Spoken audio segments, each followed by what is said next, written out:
Que c'est du nazisme, oui, mais qu'avant d'en être la victime, on en a été le complice, que ce nazisme-là, on l'a supporté avant de le subir, on l'a absous, on a fermé l'œil dessus, on l'a légitimé, parce que, jusque-là, il ne s'était appliqué qu'à des peuples non européens, que ce nazisme-là, on l'a cultivé, on en est responsable, et qu'il s'ouvre, qu'il perce, qu'il goûte, avant de l'engloutir dans ses eaux rougies, de toutes les fissures de la civilisation occidentale et chrétienne. Oui, il vaudrait la peine d'étudier cliniquement, dans le détail,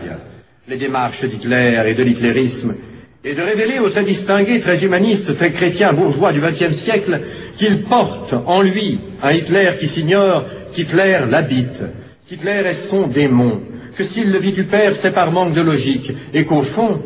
ce qu'il ne pardonne pas à Hitler, ce n'est pas le crime en soi, le crime contre l'homme, ce n'est pas l'humiliation de l'homme en soi,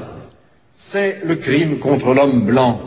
c'est l'humiliation de l'homme blanc, et d'avoir appliqué à l'Europe des procédés colonialistes dont ne relevaient jusqu'ici que les Arabes d'Algérie, les Koulis de l'Inde et les nègres d'Afrique.